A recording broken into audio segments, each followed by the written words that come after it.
ainsi qu'une planète isolée au fin fond de l'univers. On va supposer que le vaisseau est en mouvement par rapport à la planète, selon une direction fixe et une vitesse constante. Une première propriété fondamentale de l'univers est que dans cette situation, il est strictement impossible de déterminer si c'est le vaisseau qui se déplace et la planète qui reste immobile, ou au contraire, si le vaisseau est immobile et que c'est la planète qui se déplace dans l'autre sens. C'est ce qu'on appelle le principe de relativité. Quel que soit le point de vue que l'on adopte, du moment que le mouvement se fait en ligne droite à vitesse constante, il est tout autant valide de considérer que c'est soit le vaisseau, soit la planète qui se déplace. Une lampe torche, on observe que quel que soit le point de vue adopté, la vitesse de la lumière est la même. Qu'on la regarde immobile ou en se déplaçant, qu'on la propulse depuis un point fixe ou un point en mouvement, on verra toujours la lumière se déplacer avec exactement la même vitesse. On dit que cette vitesse de la lumière est invariante. La vitesse de la lumière est une constante universelle, fondamentale, à la base de la structure même de l'univers. Variance suivante. Le passager à l'intérieur du vaisseau se munit à nouveau d'une lampe torche qu'il va cette fois-ci diriger vers le haut. À un instant donné, il va allumer la lampe torche et observer le temps que met le rayon lumineux pour atteindre le plafond du vaisseau. Encore une fois, le problème va changer si l'on décide d'observer la même situation, mais depuis la planète. Pour l'observateur qui se trouve sur la planète, le vaisseau et le passager qu'il contient sont en mouvement. Par conséquent, le faisceau lumineux va non seulement devoir parcourir la hauteur jusqu'au plafond, mais il va également devoir se déplacer vers la droite en suivant le mouvement du vaisseau. D'après ce point de vue, le rayon lumineux doit donc parcourir une distance plus grande. Et par conséquent, tout comme il faut plus de temps pour traverser une route en diagonale que dans le sens de la largeur, il va falloir à la lumière plus de temps pour atteindre le plafond du vaisseau. En relativité restreinte, une des idées les plus fondamentales est que deux événements peuvent se produire en même temps pour une personne, mais à des moments différents pour quelqu'un d'autre. Pour comprendre, imaginons la situation suivante. Le passager qui se trouve au milieu du vaisseau se munit de deux lampes torches, une qu'il va orienter vers l'arrière et l'autre vers l'avant. Son rôle va être d'allumer les deux lampes torches exactement en même temps. Il va ensuite regarder à quel moment arrivent les deux rayons lumineux aux extrémités du vaisseau. Il commence par allumer les deux lampes torches au même moment. Étant donné que selon son point de vue, le vaisseau reste immobile, les rayons lumineux vont se propager de la même façon des deux côtés. Ils vont ainsi atteindre les deux extrémités du vaisseau au même moment. Pour le passager, les deux événements sont donc simultanés. Les rayons lumineux ont atteint les deux extrémités du vaisseau en même temps. Mais regardons maintenant cette même situation telle qu'elle est perçue par un observateur à la surface de la planète. On a vu précédemment que la vitesse de la lumière est invariante. Par conséquent, au moment où les deux lampes torches s'allument, leur lumière va se propager à la même vitesse des deux côtés. Mais pendant ce temps, le vaisseau se déplace vers l'avant. Ainsi, le rayon lumineux qui est envoyé vers la gauche va atteindre l'arrière du vaisseau avant que le rayon lumineux de droite n'atteigne l'avant. Selon ce point de vue, les deux événements ne sont donc plus simultanés. Les rayons lumineux n'atteignent pas les extrémités du vaisseau au même moment. Pour expliquer ce paradoxe, il va nous falloir bouleverser notre compréhension intuitive de ce qu'est le temps. Dans la situation précédente, si le rayon lumineux de gauche atteint le bord du vaisseau avant le rayon lumineux de droite, c'est en réalité parce que l'arrière du vaisseau est légèrement dans le futur par rapport à l'avant du vaisseau qui est légèrement dans le passé. Grossièrement, lorsqu'il est par exemple midi au milieu du vaisseau, il est déjà 13 heures à l'arrière du vaisseau, mais il n'est encore que 11 heures à l'avant du vaisseau. Depuis le passager à l'intérieur, les horloges sont pourtant parfaitement synchronisées. Pour lui, il est tout aussi bien midi à l'avant qu'à l'arrière du vaisseau. C'est le fait de l'observer depuis un point en mouvement qui va désynchroniser l'arrière et l'avant du vaisseau. De manière plus générale, Lorsqu'un objet se déplace à très grande vitesse par rapport à nous, on observe que l'avant de l'objet est en retard dans le temps par rapport à l'arrière. Si l'on plaçait une conséquence directe de ce phénomène est ce qu'on appelle la contraction des longueurs. Comme on l'a vu précédemment, lorsqu'il est observé depuis la planète, l'arrière du vaisseau est légèrement dans le futur par rapport à l'avant. Mais comme le vaisseau se déplace au cours du temps, si l'arrière du vaisseau est dans le futur, il est également légèrement en avance par rapport à son mouvement. De même, l'avant est légèrement en retrait par rapport au mouvement du vaisseau. La longueur globale du vaisseau se voit donc contractée dans le sens de sa vitesse. À des vitesses ordinaires, cette contraction est minime, quasiment indétectable. Pour conclure, le simple fait que la vitesse de la lumière soit invariante entraîne de très lourdes conséquences sur notre façon de voir le monde. Lorsqu'un objet se déplace par rapport à nous, en ligne droite avec une très grande vitesse, on le voit évoluer au ralenti, tandis qu'il nous semble contracté dans le sens du mouvement. Cette façon de comprendre la relativité du temps et de l'espace, en fonction du mouvement des objets, est ce qu'on appelle la relativité restreinte.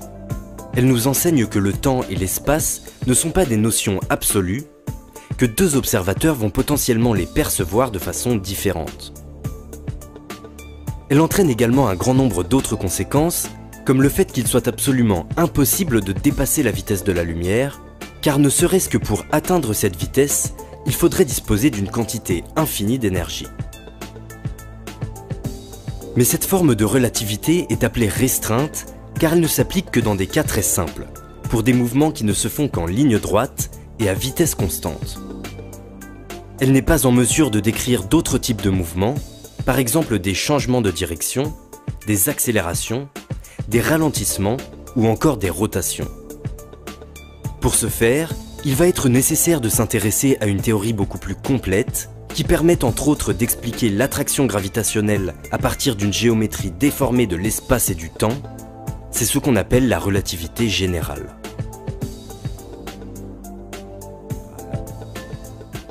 Qu'est-ce que la gravitation ?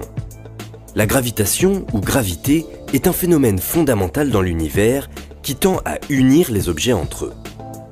Si la pomme tombe au sol, que la Lune tourne autour de la Terre et que la Terre tourne autour du Soleil, c'est à cause de la gravité qui lie ces objets entre eux, les empêchant de trop s'éloigner les uns des autres. À première vue, on pourrait penser que la gravitation est une force qui agit en attirant les objets en fonction de leur masse. Plus un corps serait massif, plus il attirerait les autres objets de l'univers dans sa direction. Cette représentation de la gravité comme une force permet de comprendre le comportement des objets lorsqu'ils tombent, ou encore la façon dont les planètes orbitent autour du Soleil. Mais en réalité, certains indices subtils indiquent que la gravitation n'est pas vraiment une force. Par exemple, lorsqu'on observe un satellite en train de tomber sur Terre, si la gravité était une force, il devrait tomber tout droit, vers le centre de la planète. Mais quand on fait l'expérience, on observe que sa trajectoire est très légèrement déviée sur le côté, dans le sens de rotation de la Terre. Autre indice, l'orbite de Mercure change d'orientation au cours du temps, avec une certaine vitesse. Si la gravité était une force, on sait prédire avec exactitude la vitesse à laquelle devrait évoluer cette orbite. Mais dans les faits, on observe que l'orbite de Mercure varie au cours du temps avec une vitesse légèrement différente. Si l'on s'intéresse à prendre en compte ces petites subtilités, on s'aperçoit finalement que la nature de la gravitation est tout autre qu'une simple force.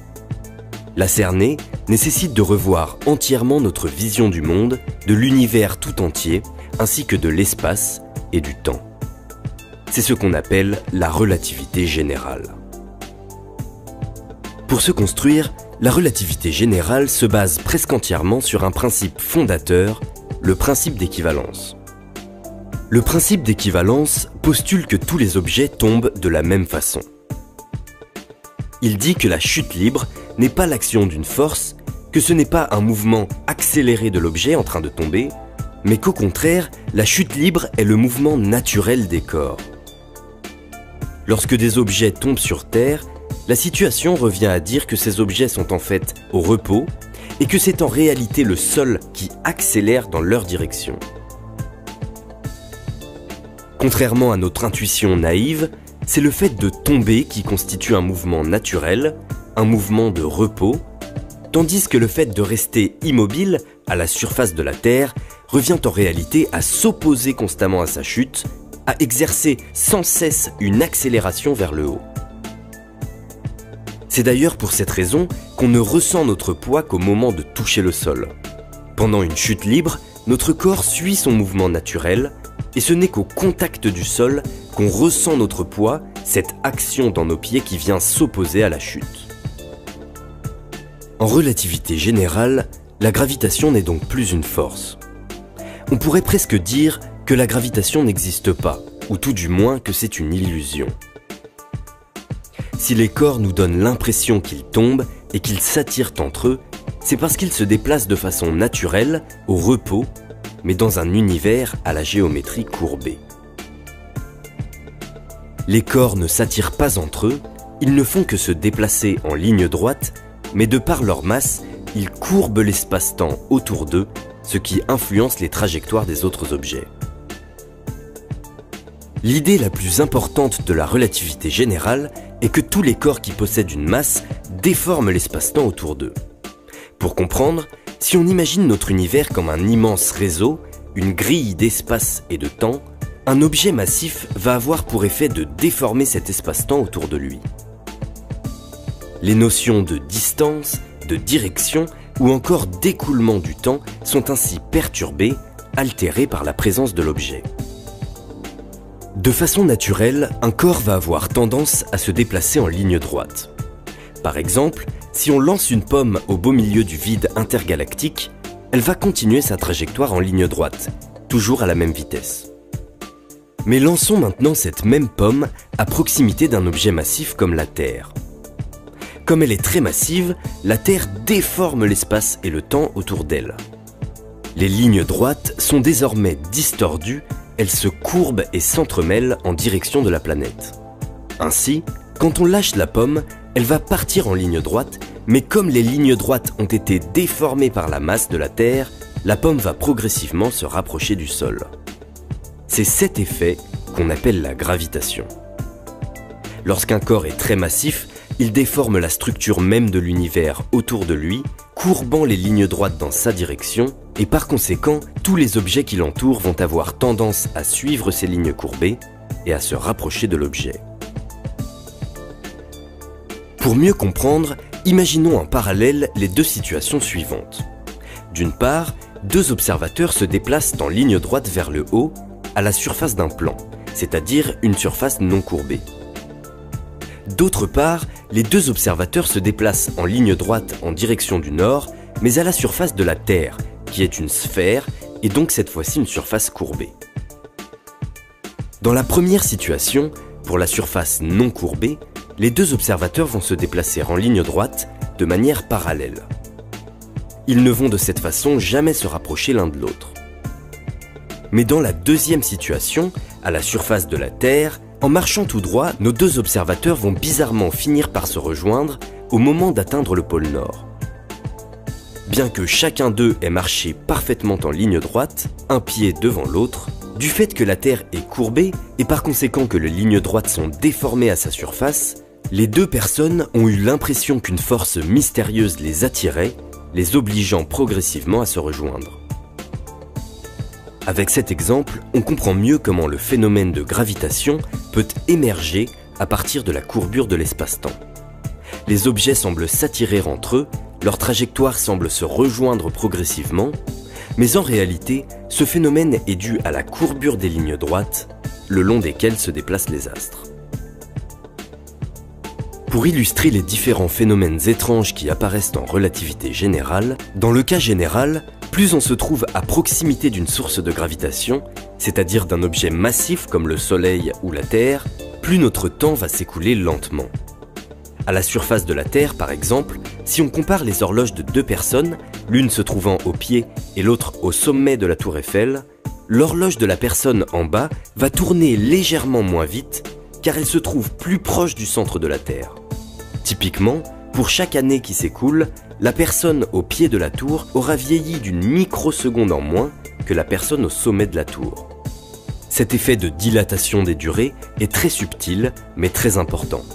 Sur Terre, il est notamment central de le prendre en compte lors de la conception des satellites GPS, de sorte à assurer la synchronisation de leurs horloges internes. Pour résumer, la relativité générale donne un cadre de compréhension pour cerner la nature même de ce qu'est la gravitation. Lorsqu'un objet massif repose dans l'espace-temps, il déforme sa géométrie autour de lui, courbant les lignes droites dans l'espace et dans le temps, ce qui a pour effet de dévier la trajectoire des objets environnants et de modifier leur perception du temps. Outre la gravitation, la relativité générale entraîne également une quantité d'autres conséquences étonnantes. L'une de ces conséquences, par exemple, est que l'espace-temps ne se déforme pas de façon instantanée. À la manière d'un tissu que l'on viendrait perturber, si un objet apparaît de nulle part, son influence gravitationnelle va mettre un certain temps pour se propager progressivement à travers l'espace et le temps, courbant la géométrie de l'univers au fur et à mesure de sa progression, et ce, à la vitesse de la lumière. Cette particularité entraîne l'existence des ondes gravitationnelles, c'est-à-dire des phénomènes de distorsion de l'espace et du temps qui se propagent à travers l'univers à la vitesse de la lumière. Ces ondes gravitationnelles sont générées à des années-lumière de la Terre par des événements cataclysmiques, par exemple la fusion de deux trous noirs. Elles viennent nous traverser régulièrement, déformant légèrement notre planète et tout ce qui s'y trouve sous leur passage. Enfin, cette idée que notre univers puisse présenter une géométrie distordue pose la question de sa forme à grande échelle et incite à de nombreuses imaginations, comme l'existence possible de raccourcis géométriques à travers l'espace et le temps, encore très spéculatif à ce jour, c'est ce qu'on appelle les trous de verre.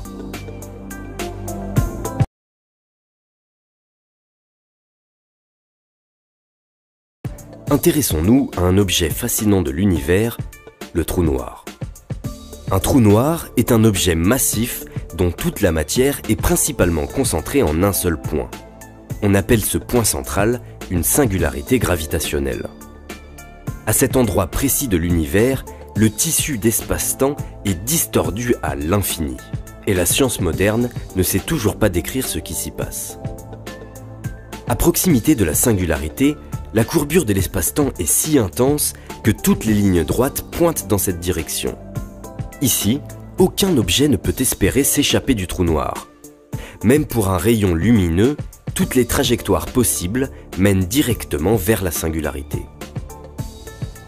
Le trou noir n'émet pas de lumière et aucune matière ni rayonnement ne peut s'en échapper. Pour cette raison, on le voit comme une sphère complètement noire. À l'extérieur de cette zone de capture, au-delà de cette frontière qu'on appelle son horizon, le trou noir se comporte à peu près comme n'importe quel astre. Lorsqu'on se trouve à proximité de l'horizon, il est impossible de rester en orbite stable autour du trou noir. La déformation de l'espace-temps est trop prononcée, ce qui rend les trajectoires des objets chaotiques et difficiles à prédire à cette distance. Mais dès lors qu'on se trouve suffisamment loin de l'horizon, comme dans le cas d'une planète ou d'une étoile, il est possible de graviter de façon stable autour d'un trou noir et un objet passant à proximité sera légèrement dévié mais pourra tout de même s'échapper de son attraction. En particulier, les rayons lumineux qui proviennent des étoiles lointaines vont bifurquer au moment de passer à proximité du trou noir. Pour cette raison, si on observe le trou noir de face, on peut voir une image déformée des étoiles lointaines qui se trouvent en arrière-plan. C'est ce qu'on appelle l'effet de lentille gravitationnelle.